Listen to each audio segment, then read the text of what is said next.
नमस्कार दोस्तों, मैं अमित चौधरी आप सभी का बहुत बहुत स्वागत करता हूं हिमालय एजुकेशन हब के इस यूट्यूब प्लेटफॉर्म पर। और आज हम शुरू करने जा रहे हैं आपके लिए एक करंट अफेयर्स की ताजा सीरीज। करंट अफेयर्स की सीरीज का यह पहला वीडियो होगा। इसमें अपन डिस्कस करेंगे मई के करंट अफेयर्स। हमारे मुद्दे होंगे अंतर्राष्ट्रीय स्तर के, राष्ट्रीय स्तर के और साथ साथ में राज्य स्तर के भी हमारे मुद्दे होंगे। यह जो आपकी क्लास है यह सभी प्रतियोगी परीक्षाओं के लिए काफी इंपॉर्टेंट होने वाली है, चाहे वह एग्जाम कोई केंद्र सरकार की हो या फिर राज्य सरकार की आपकी कोई भी एग्जाम हो। जैसे कोई बैंकिंग का एग्जाम हुआ, एसएससी के कोई एग्जाम्स हुए, ठीक है, यूपीएससी के कोई भी एग्जाम्स हुए, उन सभी के लिए क्लास बड़ी ही इंपॉर्टेंट रहने वाली है। करंट अफेयर के साथ साथ में जितने भी हम जो क्वेश्चन करेंगे करंट अफेयर के, उनकी व्याख्या भी मैं आपको साथ में कराऊंगा, जिससे कि आपका जीके का भी थोड़ा बहुत पोर्शन और स्ट्रॉन्ग हो सके। तो आपको अगर ये क्लास पसंद आए तो वीडियो को लाइक जरूर करेंगे, वीडियो को शेयर जरूर करेंगे और चैनल को भी आप सब्सक्राइब करेंगे। इसी के साथ अपन शुरू करते हैं आज के पहले प्रश्न की। आपके सामने यह शर्त जरूर रहेगी कि जब भी मैं स्क्रीन पे पहला प्रश्न निकालूं, दूसरा प्रश्न निकालूं, आप उसका आंसर देखोगे और कमेंट सेक्शन के अंदर कमेंट जरूर करोगे। ठीक है, 20 सेकंड का ही आपको समय दिया जाएगा। 20 सेकंड बाद में उसका आंसर मैं बताऊंगा और उसकी व्याख्या जो है वो भी आपको मैं ही कराऊंगा। तो चलिए शुरू करते हैं। पहला सवाल देखिए, पहला सवाल है, हाल ही में भारत के 3 पांडुलिपियों को यूनेस्को के memory of the world Asia Pacific register में सम्मिलित किया गया है। निम्न में से 3 पांडुलिपियों का सही समूह कौन सा है? आपको सही समूह बताना है। 4 आपके सामने ऑप्शन है, चलिए बताइए। Option number A, B, C, D. आपको जो ऑप्शन सही लगे आप उसे कमेंट जरूर कर दें। आपको ए सही लगे तो आप कमेंट सेक्शन के अंदर ए टाइप करें, बी सही लगे तो आप बी टाइप करें, सी लगे तो सी करें, डी लगे तो डी करें। तो आपके 20 सेकंड का समय जो है वो खत्म हो चुका है और अब इसका आंसर बताता हूं आपको मैं। इसका राइट आंसर है ऑप्शन नंबर डी, सहृदय लोक लोचन। अगर अपन बात करें सहृदय लोक लोचन की, तो यह पुस्तक लिखी गई है आनंद वर्धन के द्वारा, जिसकी मूल भाषा संस्कृत है। अगर अपन बात करें पंचतंत्र की, इसके बारे में आप लगभग सभी बच्चे जानते हो, विष्णु शर्मा के द्वारा लिखित है और इसकी मूल भाषा भी संस्कृत है। फिर अगर अपन बात करें रामचरितमानस की, यह पुस्तक लिखी गई है गोस्वामी तुलसीदास द्वारा और इसकी मूल भाषा है अवधी। यह आपके सामने पहला सवाल था। अब देखिए सवाल नंबर 2। कोलकाता नाइट राइडर्स ने टी20 क्रिकेट के इंडियन प्रीमियर लीग 17वां संस्करण का खिताब 26 मई 2024 को किसे पराजित कर तीसरी बार जीता? अब सवाल के अंदर आप कोशिश करें सवाल ढूंढने की। देखिए सबसे पहली बात इसके अंदर यह है कि आईपीएल का यह कौन सा संस्करण था भाई? 17वां संस्करण था। आईपीएल का 17वां संस्करण था। दूसरी बात, कोलकाता ने कौन सी बार आईपीएल के खिताब को जीता है? तीसरी बार। कोलकाता नाइट राइडर्स तीसरी बार इन्होंने आईपीएल का खिताब जीता है। चलिए अब सवाल हमसे क्या पूछ रहा है कि कौन सी टीम को हरा के इन्होंने यह खिताब जीता है, मतलब जो टीम हार गई थी फाइनल मैच में उसका नाम क्या है भाई? बताओ। ऑप्शन में ए है राजस्थान रॉयल्स, बी है Sunrisers Hyderabad, option number C है Royal Challengers Bangalore, option number D है चेन्नई सुपर किंग्स। चलिए बताइए। चलिए इसका राइट आंसर आपको मैं बताता हूं। इसका राइट आंसर है ऑप्शन नंबर बी। अब थोड़ा आईपीएल के बारे में थोड़ी जनरल इंफॉर्मेशन, जो अब की बार आईपीएल हुआ है तो उसके सारे के सारे जो क्वेश्चंस हैं, जो सारी की सारी बातें हैं, उसकी वो सारी बातें अपन देख लेते हैं। जो उसके प्राइस है वो अपन फटाफट देख लेते हैं। तो सबसे पहले अगर अपन बात करें विजेता कोलकाता नाइट राइडर्स, विजेता जिनको 20 करोड़ रुपए का इनाम दिया गया। उसके बाद में उप विजेता सनराइजर्स हैदराबाद, जिनको 12.5 करोड़ रुपए की इनामी राशि दी गई। इसके बाद में अगर अपन देखें प्लेयर ऑफ द फाइनल थे मिशेल स्टार्क, जो केकेआर टीम का हिस्सा थे, जिन्हें 5 लाख रुपए दिए गए हैं। इसके बाद में देखें मोस्ट वैल्यूएबल प्लेयर को 10 लाख रुपए, सुनील नारायण केकेआर के सदस्य। पर्पल कैप की बात करें, सर्वाधिक विकेट लेने वाले को पर्पल कैप दी जाती है। हर्षल पटेल ने 24 विकेट लिए हैं, सर्वाधिक, पंजाब की टीम से बिलोंग करते थे। इसके बाद में देखें अपन ऑरेंज कैप, सर्वाधिक रन विराट कोहली ने बनाए हैं, 741 रन इन्होंने बनाए। आप ये भी याद रखोगे भाई कितने रन बनाए हैं? 741 रन। पर्पल कैप जिनको मिली है हर्षल पटेल, इन्होंने कितने विकेट लिए हैं? 24 विकेट। चलिए ठीक है, आगे देखते हैं। फेयर प्ले अवार्ड की अगर बात करें तो सनराइजर्स हैदराबाद को फेयर प्ले अवार्ड दिया गया। कैच ऑफ द सीजन जो है वह रमनदीप सिंह का रहा है। उसके बाद में अगर अपन देखें emerging player of the season है नीतीश रेड्डी सनराइजर्स हैदराबाद से। इसके बाद में ultimate fantasy player of the season Sunil Narayan KKR से। किस टीम की सर्वोच्च पारी रही है ये आप सभी को पता है भाई, सनराइजर्स हैदराबाद ने बहुत ही शानदार, सनराइजर्स हैदराबाद के विरुद्ध आरसीबी ने यह पारी खेली थी 287 रन की। इसके बाद में देखें किसी टीम की न्यूनतम पारी मात्र कितने 89 रन, गुजरात टाइटंस विरुद्ध दिल्ली कैपिटल्स। इसके बाद में देखें सर्वोच्च व्यक्तिगत पारी Marcus Stoinis Lucknow super giants 124 run CSK के विरुद्ध। इसके बाद सीरीज में कुल छक्के लगे हैं भाई 1260, कुल चौके 2174 और सीजन में कुल शतक लगे हैं 14 शतक। आप कमेंट सेक्शन के अंदर यह बताओगे तो पिछला अभी जो आईपीएल हुआ है आईपीएल 2024, इस आईपीएल में पहला शतक किसने मारा था? टोटल कितने लगे हैं? 14 शतक लगे हैं। कमेंट सेक्शन में आप यह बताओगे पहला शतक किसने लगाया था। चलिए अगला सवाल देखते हैं। कोबे जापान में आयोजित 17 से 25 मई तक आयोजन हुआ था विश्व पैरा एथलेटिक्स चैंपियनशिप का। सवाल है चैंपियनशिप में कौन सा देश जो है शीर्ष पर रहा था? तो ऑप्शन आपके सामने है भाई।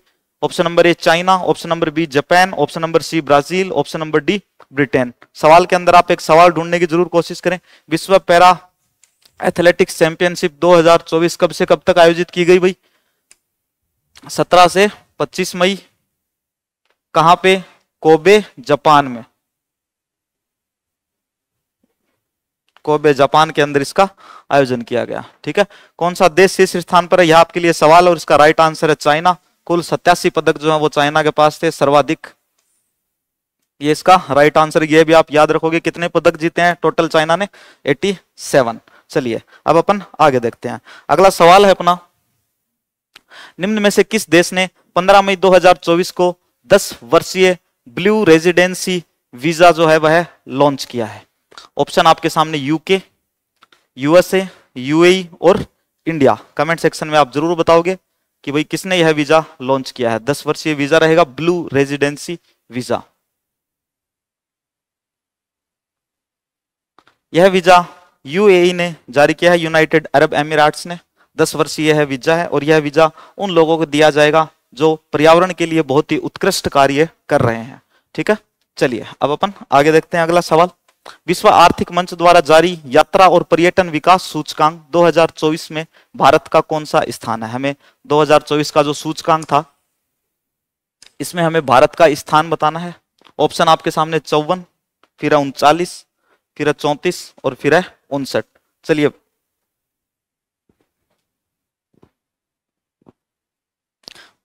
इसका राइट आंसर बताइए भाई।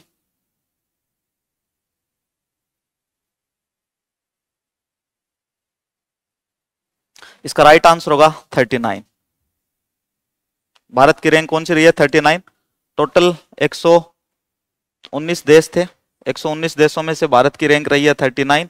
इसमें जो शीर्ष देश है वह भी अपने को याद रखना है, जिसकी फर्स्ट रैंक है। शीर्ष कौन सा है इसमें? अमेरिका। और अगर बात करें अपन इस सूचकांक की कि ये कब जारी किया जाता है, तो प्रत्येक 2 वर्ष से यह सूचकांक जारी किया जाता है। द्विवार्षिक है,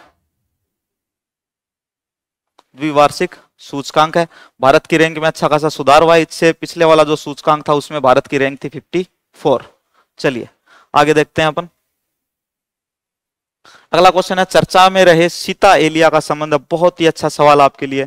तो चर्चा में रहे सीता एलिया का संबंध किससे है? ऑप्शन नंबर ए नया वायरस, ऑप्शन नंबर बी एक गांव, ऑप्शन नंबर सी लेखक और ऑप्शन नंबर डी अंतरिक्ष यान। आप जरूर कमेंट सेक्शन के अंदर कमेंट करके बताएंगे कि सीता एलिया का संबंध किससे है। चलिए बताइए।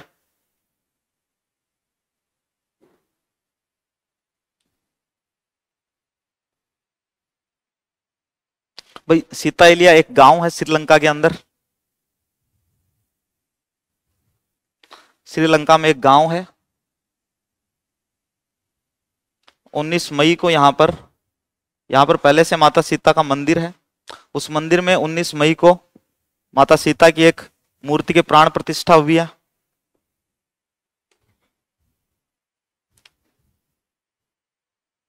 अशोक वाटिका का नाम तो आप सभी ने सुना होगा। बस उसी जगह का नाम है सीता एलिया। अशोक वाटिका जहां पे रावण ने माता सीता को बंधक बना के रखा हुआ था, उस जगह का नाम है सीता एलिया अशोक वाटिका। तो यह क्या है भाई? एक गांव है। चलिए अगला सवाल देखते हैं। यूरोप के किन 3 देशों की सरकारों ने फिलिस्तीन को एक देश के रूप में मान्यता दी है? बहुत ही अच्छा सवाल है यह। यूरोप के वो कौन से 3 देश हैं जिनकी सरकारों ने फिलिस्तीन को एक देश के रूप में मान्यता दी है? आपको ज्योग्राफी का भी भाई अच्छा खासा ज्ञान होना चाहिए। आपको पता होना चाहिए कि जितने भी कंट्रीज आपके सामने ऑप्शन में रखे गए हैं, क्या ये सारे के सारे यूरोपियन कंट्रीज हैं? चलिए बताइए इसका आंसर। कमेंट सेक्शन के अंदर इसका आंसर बताओ।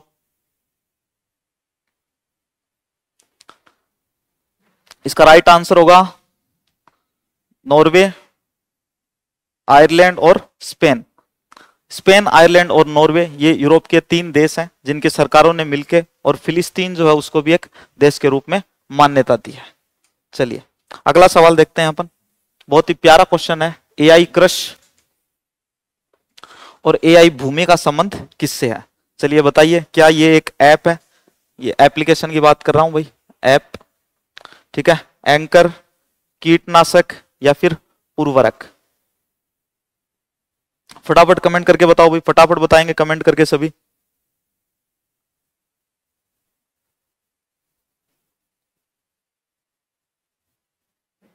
इसका राइट आंसर है भाई एंकर।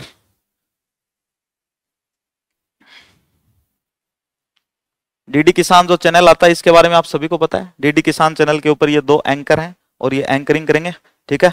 ये न्यूज जो है वो पढ़ के सुनाएंगे। और भी अगर अपन थोड़ी सी और बात करें तो विश्व का पहला जो न्यूज एंकर है वह चाइना का है 2018 से। विश्व का पहला न्यूज एंकर चाइना 2018, और उस एंकर का नाम है क्यू हाओ। एंकर का नाम है क्यू हाओ, आप याद रख सकते हैं, क्यू हाओ। नाम से ही पता चल रहा होगा चाइना का है भाई, ठीक है। चलिए क्वेश्चन का था एआई क्रश और एआई भूमि का संबंध किससे है? ये न्यूज एंकर है, डीडी किसान चैनल जो है हमारा उसके ऊपर ये एंकरिंग करेंगे। और अगर बात की जाए विश्व का पहले एंकर की, पहले न्यूज एंकर की, तो उनका नाम है क्यू हाओ, जो 2018 चाइना के अंदर एक न्यूज चैनल पे एंकरिंग करते थे। चलिए अगला सवाल देखते हैं अपन। अगला सवाल है, सर्वोच्च न्यायालय ने सुप्रीम कोर्ट बार एसोसिएशन के चुनाव में न्यूनतम कितनी सीटें महिलाओं के लिए आरक्षित करने के निर्देश दिए हैं? बताइए भाई कितनी सीटें दिया? सुप्रीम कोर्ट ने 1/3 सीटें जो है वो क्या की हैं? महिलाओं के लिए आरक्षित करने के निर्देश दिए हैं। चलिए सवाल नंबर 10 पे आते हैं, और सवाल नंबर 10 है, भारत के पहले स्वदेशी बम वर्षक यूएवी, यूएवी की फुल फॉर्म आपको मिल जाएगी जो आपको याद रखनी है, अनमैन्ड एरियल व्हीकल, का अनावरण कहां पर किया गया है? उस यूएवी के अगर नाम की मैं बात करूं तो उस यूएवी का नाम है FWD-200B।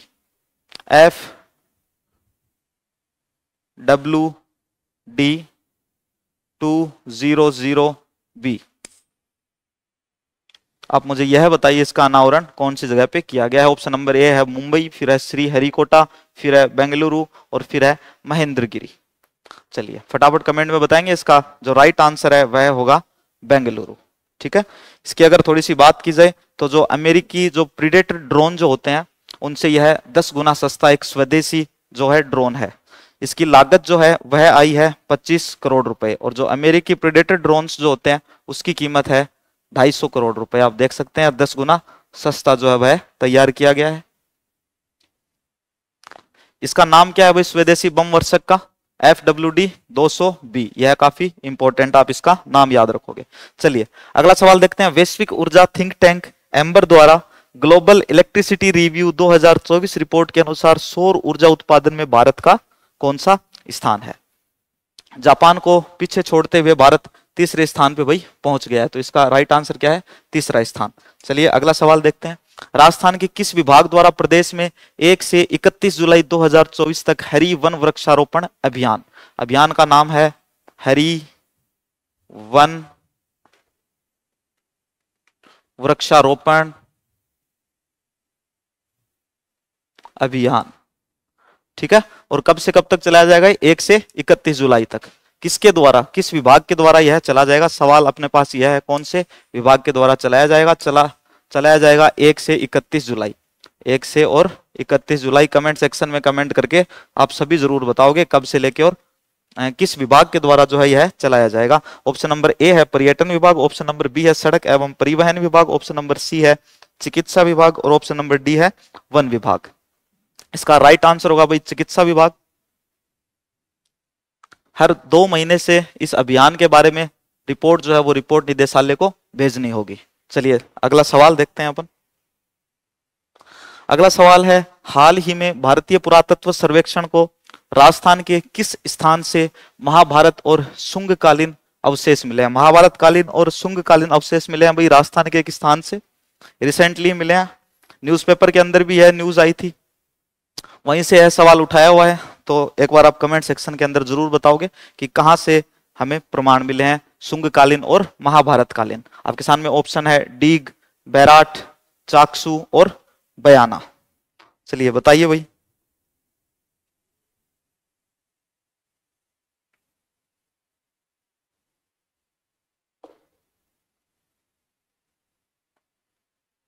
इसका जो राइट आंसर है वह होगा डीग। अगर अपन बात करें क्वेश्चन में, भारतीय पुरातत्व सर्वेक्षण विभाग एएसआई, जिसकी स्थापना 1861 में की गई थी अलेक्जेंडर कनिंघम के द्वारा। अलेक्जेंडर कनिंघम के द्वारा। जो स्कंद पुराण है, स्कंद पुराण में डीग का नाम हमें दीर्घ भी मिलता है। स्कंद पुराण के अंदर डीग का नाम हमें क्या मिलता है भाई? दीर्घ भी मिलता है। यह फैक्ट भी आप सभी अच्छे से याद रखोगे। इसके साथ साथ में अगर अपन और बात करें तो एएसआई का जो हेड क्वार्टर है वह न्यू दिल्ली के अंदर इसका हेड क्वार्टर स्थित है। शॉर्ट फॉर्म है इसकी ASI, archaeological survey of India. इसका हेड क्वार्टर है न्यू दिल्ली के अंदर। चलिए और कुछ दिनों पहले जैसे डीग में अभी महाभारत कालीन अवशेष भी मिले हैं और शुंग कालीन अवशेष भी मिले हैं, उसी प्रकार से अगर अपन बात करें नौह क्षेत्र की, जो भरतपुर के अंदर ही स्थित है, वहां से शुंग और कुषाण युग की कला का जो प्रतिनिधित्व करने वाले यक्ष और यक्षिणी की जो मूर्तियां होती हैं वह हमें मिली थी नौह क्षेत्र से। तो आप याद रखोगे नौह क्षेत्र।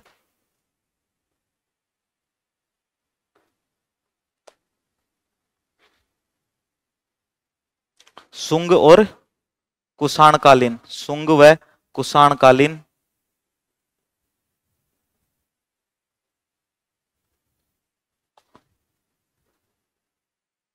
मूर्ति कला का प्रतिनिधित्व करता है यह क्षेत्र का प्रतिनिधित्व। चलिए ठीक है, शुंग व कुषाणकालीन मूर्ति कला का प्रतिनिधित्व है। आपने नाम सुना होगा यक्ष और यक्षिणी की मूर्तियां होती हैं, वो यहां से प्राप्त हुई हैं, यक्ष और यक्षिणी की मूर्तियां। सवाल था भाई हाल ही में भारतीय पुरातत्व सर्वेक्षण को राजस्थान के किस स्थान से महाभारत और शुंगकालीन अवशेष मिले हैं? इसका राइट आंसर था डीग। स्कंद पुराण के अंदर डीग को दीर्घ भी कहा जाता है, दीर्घ कहा जाता है या दीर्घपुर कहा जाता है, दीर्घ या दीर्घपुर कहा जाता है। किसमें कहा जाता है? स्कंद पुराण के अंदर। इसके बाद में अगर अपन बात करें भारतीय पुरातत्व सर्वेक्षण विभाग के 1861 ईस्वी के अंदर अलेक्जेंडर कनिंघम और एएसआई का हेडक्वार्टर है न्यू दिल्ली के अंदर। साथ में अगर नौह क्षेत्र की बात करें तो शुंग व कुषाणकालीन मूर्ति कला का यह क्षेत्र प्रतिनिधित्व करता है। ठीक है, यहाँ से यक्ष और यक्षिणी की काफी मूर्तियां जो है वो हमें प्राप्त हुई है। चलिए अब अपन इसी के साथ अगला सवाल देखते हैं और अगला सवाल है पाली जिला प्रशासन। ठीक है, राजस्थान राज्य पाली जिला प्रशासन व महिला अधिकारिता विभाग के संयुक्त तत्वावधान में बेटी बचाओ बेटी पढ़ाओ योजना के अंतर्गत किस नवाचार के तहत 10वीं 12वीं कक्षा की 100 बालिकाओं के साथ संवाद कार्यक्रम 13 मई 2024 को आयोजित किया गया? एक बार आप ऑप्शंस की तरफ मत जाओ, पहले आप क्वेश्चंस देखो। इतना बड़ा क्वेश्चंस आपके लिए बना के लेके आए हैं, तो इसका मतलब ये नहीं है कि आप डायरेक्ट ऑप्शन में जाके फटाफट कमेंट करोगे जो मन करेगा। पहले आप क्वेश्चन के अंदर 2-3 क्वेश्चन और ढूंढ लो। ठीक है, पहली बात तो ये कि यह जो कार्यक्रम है यह किस किस के सहयोग से चलाया जा रहा है? एक तो पाली जिला प्रशासन, पाली जिला प्रशासन और महिला अधिकारिता विभाग और महिला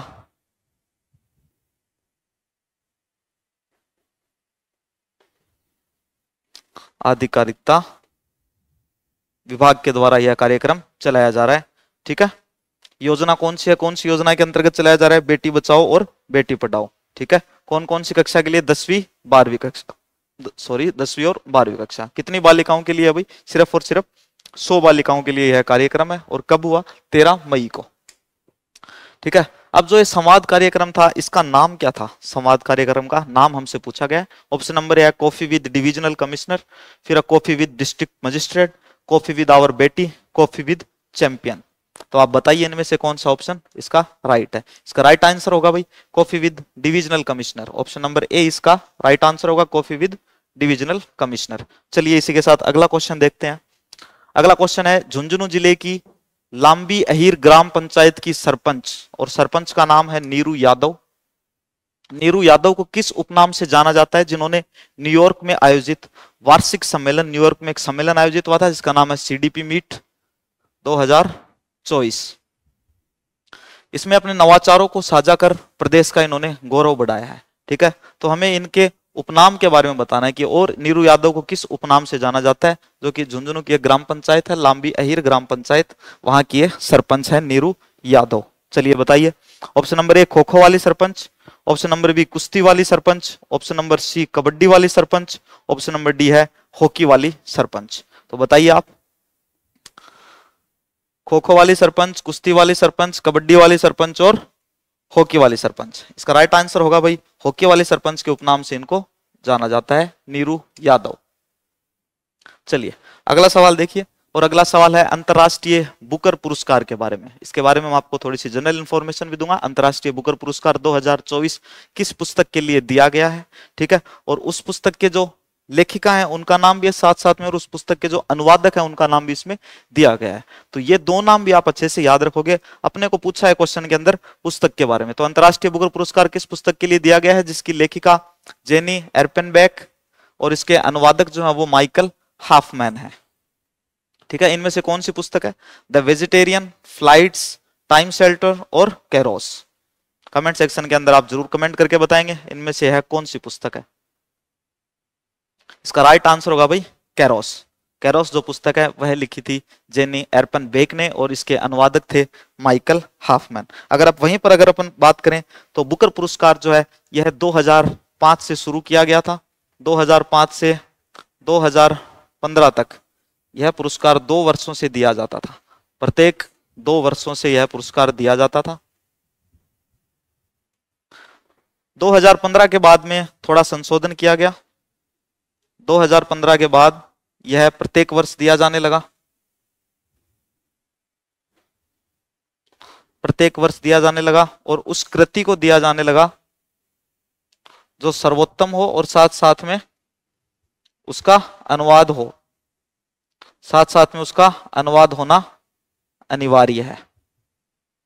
ठीक है, इसमें अगर अपन प्राइज की बात करें तो 50,000 जो पाउंड होते हैं, 50,000 पाउंड इसमें दिए जाते हैं। 50,000 पाउंड दोनों के लिए होते हैं, लेखक के लिए भी होते हैं 50,000 पाउंड, और 50,000 पाउंड किसके लिए है भाई? अनुवादक के लिए। टोटल 50,000 का अमाउंट जो है वो इनको दिया जाता है। इसमें से चाहे ये 50-50 करो, चाहे ये 70-30 करो, वो इनकी मर्जी। तो चलिए हो गया क्लियर। अंतरराष्ट्रीय बुकर पुरस्कार के बारे में अपन ने देखा है। पुस्तक का नाम है कैरोस। कैरोस पुस्तक की जो लेखिका है इनका नाम है जेनी एर्पेनबेक, और इस पुस्तक के जो अनुवादक हैं वो है माइकल हाफमैन। चलो चलते हैं। आपके जो स्टेटमेंट वाले क्वेश्चन होते हैं, जो यूपीएससी के एग्जाम्स हैं, सीडीएस के एग्जाम है ना, या फिर कोई और जो पीसीएस के आपके एग्जाम्स होते हैं, असिस्टेंट प्रोफेसर के एग्जाम्स के अंदर आपके करंट अफेयर के क्वेश्चन आते हैं, तो उनमें आपके जो करंट अफेयर्स के क्वेश्चन होते हैं उनको थोड़ा सा हिस्ट्री से भी जोड़ के दिया जाता है। इसलिए आपको थोड़ी सी उसके आसपास की घटनाएं भी याद रखनी होती हैं, उसके बारे में जनरल नॉलेज जो होता है वो भी आपको अच्छे से होना चाहिए। चलिए 17वें क्वेश्चन की तरफ आगे बढ़ते हैं, और 17वां क्वेश्चन है हमारा, संयुक्त राष्ट्र महासभा ने सर्वसम्मति से 25 मई को किस दिन के रूप में मनाने की घोषणा की है? तो बात कर रहे हैं भाई 25 मई। 25 मई को कौन सा दिन आता है? चलिए बताइए। 25 मई को कमेंट सेक्शन के अंदर बताओगे। विश्व क्रिकेट दिवस, विश्व फुटबॉल दिवस, विश्व बैडमिंटन दिवस, विश्व कुश्ती दिवस। चलिए बताइए।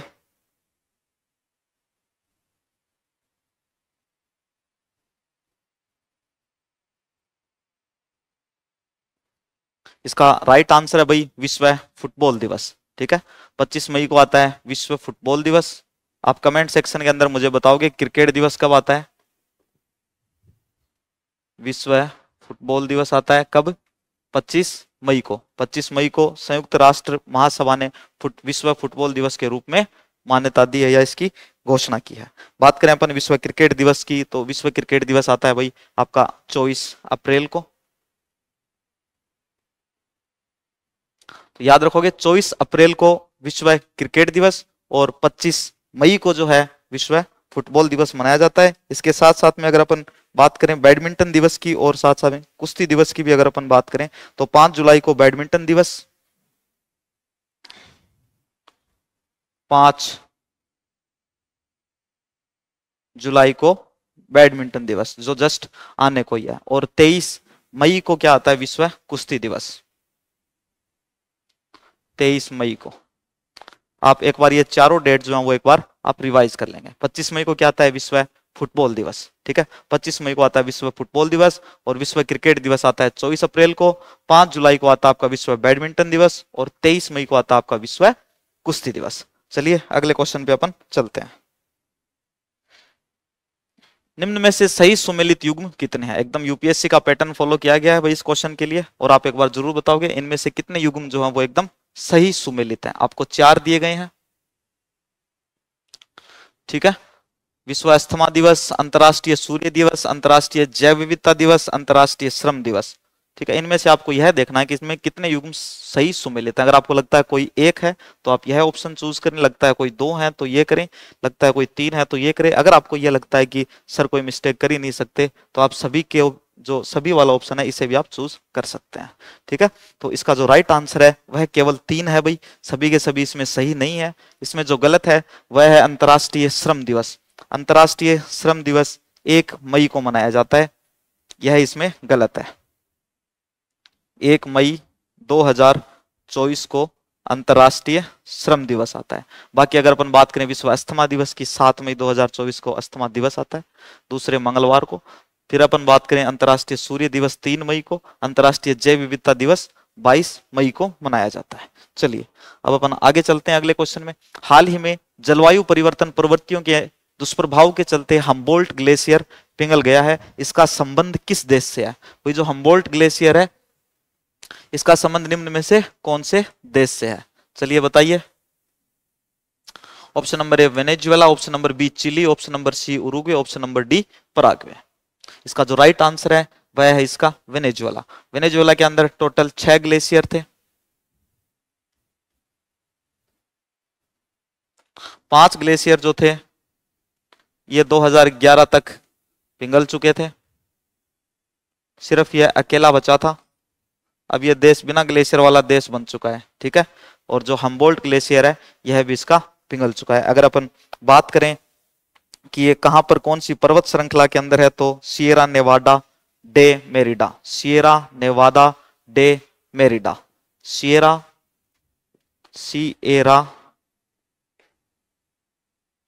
नेवादा डी मेरेडा, ये पर्वत श्रृंखला का नाम है भाई। ये सिर्फ सिंगल नाम है, ये 4 नहीं है, ये एक ही है, ठीक है। जहां पर कौन सा ग्लेशियर है भाई? हम्बोल्ट ग्लेशियर, ठीक। वेनेजुएला कंट्री है। कमेंट सेक्शन के अंदर आप मुझे एक बार ये जरूर बताओगे वेनेजुएला, चिली, उरुग्वे और पराग्वे, ठीक है, ये कौन से कॉन्टिनेंट के अंदर स्थित है? क्वेश्चन नंबर 20, रूस के राष्ट्रपति व्लादिमीर पुतिन ने कौन सी बार राष्ट्रपति पद की शपथ 5 मई 2024 को ग्रहण किया? तो पुतिन का बताओ भाई। पुतिन को तो सभी जानते हो। पुतिन कौन है? रूस के राष्ट्रपति, रूस के राष्ट्रपति, ठीक है। तो 5 मई को राष्ट्रपति पद की जो शपथ है वह इन्होंने ग्रहण किया, लेकिन कौन सी बार? यह क्वेश्चन आपके सामने, और ऑप्शन है तीसरी बार, चौथी बार, 5वीं बार या फिर दूसरी बार। चलिए बताइए इसका राइट आंसर क्या होगा। 20 सेकंड का समय आपको फिर से दिया जाता है। रूस के राष्ट्रपति व्लादिमीर पुतिन ने कौन सी बार राष्ट्रपति पद की जो शपथ है वह 5 मई 2024 को ग्रहण किया? बताइए भाई।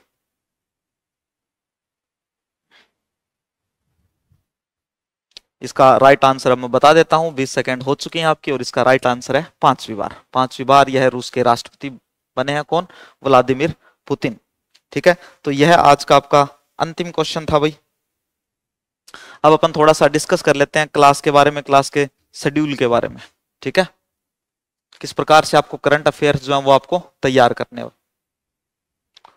आप देखो आराम से एक तो ईयरफोन लगा के बैठा करो, करंट अफेयर की जब अपनी क्लास लेते हो एकदम शांति से बैठा करो।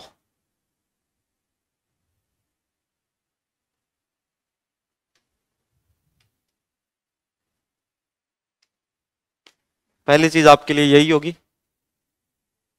सभी आराम से शांति से बैठ जाएंगे, ईयरफोन लगाएंगे, और जब मैं आपको क्वेश्चंस कराऊं आप अपना पूरा का पूरा फोकस जो है वो बोर्ड पे रखेंगे, हाथ में एक पेन ले लें और एक नोटबुक ले लें। जो भी व्याख्या मैं आपको करवाता हूँ, जो भी साथ में एडवांस चीजें जो मैं आपको बताता हूँ वो साथ साथ में उनको नोट डाउन करते रहें। ये क्वेश्चंस की जो पीडीएफ है ये आपको हमारे टेलीग्राम चैनल के ऊपर भी मिल जाएगी। आप टेलीग्राम चैनल को जरूर ज्वाइन कर लें, डिस्क्रिप्शन के अंदर टेलीग्राम चैनल की लिंक दी हुई है, साथ साथ में आप चैनल को जरूर सब्सक्राइब कर देंगे। अगर वीडियो आपको अच्छा लगे तो आप वीडियो को लाइक जरूर करेंगे, जिससे कि हमारा हौसला बढ़ता रहे और हम आपको हमेशा सफलता की सीढ़ियों की तरफ ले जाते रहें, ले जाते रहें, ले जाते रहें, और चढ़ा चढ़ा के सीढ़ियां हम आपको सफलता की जो मंजिल है उसके ऊपर ले जाके खड़ा करते हैं। ठीक है, तो रेगुलर अपनी क्लासेज होंगी और जुड़े रहिए, रोज क्लास के अंदर आया करें। चलिए अब इतना ही, और करेंगे अपन कल, तब तक के लिए बाय, धन्यवाद।